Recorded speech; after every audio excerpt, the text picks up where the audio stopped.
നമസ്കാരം. മലയാളി വാർത്ത ഇൻസൈഡിലേക്ക് സ്വാഗതം. ഇസ്രയേലിന്റെ തീവ്രമായ വ്യോമ കര ആക്രമണങ്ങളിൽ എൻക്ലേവിന്റെ വടക്കൻ ഭാഗങ്ങളിൽ കമാൽ അദ്വാൻ ആശുപത്രിക്ക് സമീപമുള്ള ഒരു വീട്ടിൽ നടത്തിയ റെയ്ഡിൽ 28 പേർ ഉൾപ്പെടെ ഗാസയിൽ 64 പലസ്തീനികൾ കൊല്ലപ്പെട്ടു.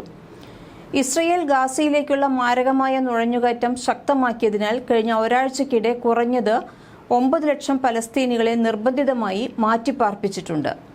ജൂൺ 8-നകം ഗാസയുടെ യുദ്ധാനന്തര പദ്ധതി അവതരിപ്പിക്കുന്നതിൽ പ്രധാനമന്ത്രി പരാജയപ്പെട്ടാൽ ബെഞ്ചമിൻ നെതന്യാഹുവിന്റെ സർക്കാരിൽ നിന്ന് പുറത്തുപോകുമെന്ന് ഇസ്രയേലിന്റെ യുദ്ധ ക്യാബിനറ്റ് അംഗം ബെന്നി ഗാൻസ് ഭീഷണിപ്പെടുത്തി.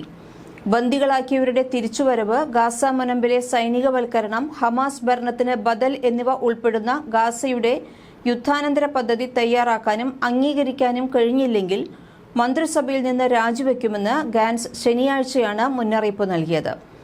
ഇതേസമയം ഹമാസിന്റെ നാശം ആദ്യം പൂർത്തിയാക്കാതെ യുദ്ധാനന്തര ആസൂത്രണം അസാധ്യമാണെന്ന് ബെഞ്ചമിൻ നെതന്യാഹു പറഞ്ഞു.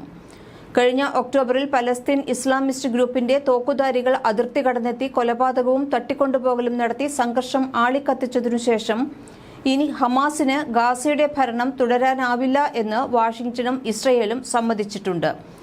ഗാൻസിന്റെ ആവശ്യങ്ങളെ ഇസ്രയേലിന്റെ തോൽവിക്ക് തുല്യമാണ് എന്നാണ് നെതന്യാഹു പറഞ്ഞത്. പ്രധാനമന്ത്രി ബെഞ്ചമിൻ നെതന്യാഹു ഉൾപ്പെടെയുള്ള മുതിർന്ന സർക്കാർ ഉദ്യോഗസ്ഥരുമായി ചർച്ചകൾക്കായി ദേശീയ സുരക്ഷാ ഉപദേഷ്ടാവ് ജേക്ക് സള്ളിവൻ ഞായറാഴ്ച ഇസ്രയേലിലേക്ക് പോകുമെന്ന് ദേശീയ സുരക്ഷാ കൌൺസിൽ വക്താവ് അഡ്രിയൻ വാട്സൺ പ്രസ്താവനയിൽ അറിയിച്ചു. ഗാസയിലെ യുദ്ധം ഇപ്പോൾ 8-ാം മാസത്തിലേക്ക് കടന്നിരിക്കുകയാണ്. ഇനിയും യുദ്ധം അവസാനിക്കുന്നതിന് സൂചനകളൊന്നും കാണാത്ത സാഹചര്യത്തിൽ ബന്ദികളെ മോചിപ്പിക്കുന്നതിനുള്ള വെടിനിർത്തൽ കരാറിനെക്കുറിച്ചുള്ള ചർച്ചകളിലും എൻക്ലേവിലെ മാനുഷിക പ്രതിസന്ധിയിലും കൂടുതൽ ചർച്ചകൾ വേണം എന്നാണ് പ്രാധാന്യം കൊടുത്ത് വാട്സൺ വ്യക്തമാക്കുന്നത്. സള്ളിവൻ ഇസ്രയേലി ദേശീയ സുരക്ഷാ ഉപദേഷ്ടാവ് സാച്ചി ഹനെങ്ബിയുമായും തുടർന്ന് നെതന്യാഹുവുമായും സുരക്ഷാ ഉദ്യോഗസ്ഥരുമായും ഞായറാഴ്ച പ്രാദേശിക സമയം 12 മണിക്ക് കൂടിക്കാഴ്ച നടത്തി. നേരത്തെ സൗദി അറേബ്യയിലെ ദഹ്റാനിൽ വെച്ച് സള്ളിവൻ കിരീടാവകാശി മുഹമ്മദ് ബിൻ സൽമാനുമായി കൂടിക്കാഴ്ച നടത്തിയിരുന്നതായി സൗദി പ്രസ് ഏജൻസി റിപ്പോർട്ട് ചെയ്തു. ഗാസയിൽ കൂടുതൽ മാനുഷിക സഹായത്തിന്റെ ആവശ്യകതയെക്കുറിച്ചും പലസ്തീനികൾക്കായി ദ്വിരാഷ്ട്ര പരിഹാരത്തിലേക്കുള്ള പദ്ധതിയെക്കുറിച്ചുമാണ് ഇവർ ചർച്ച ചെയ്തത്. 1937-ൽ പീൽ കമ്മീഷൻ ആദ്യമായി നിർദ്ദേശിച്ച ദ്വിരാഷ്ട്ര പരിഹാരം അനുസരിച്ച് ഇസ്രയേലും പലസ്തീനും 2 വ്യത്യസ്ത രാജ്യങ്ങളായി മാറും. എന്നാൽ ഇത്തരമൊരു സാധ്യത വേരോടെ തള്ളിക്കളഞ്ഞിരിക്കുകയാണ് നെതന്യാഹു. ഹമാസിന്റെ ഉന്മൂലനത്തിലൂടെ അല്ലാതെ യുദ്ധം തീരില്ല എന്ന് നെതന്യാഹു വ്യക്തമാക്കിയിരിക്കുകയാണ്.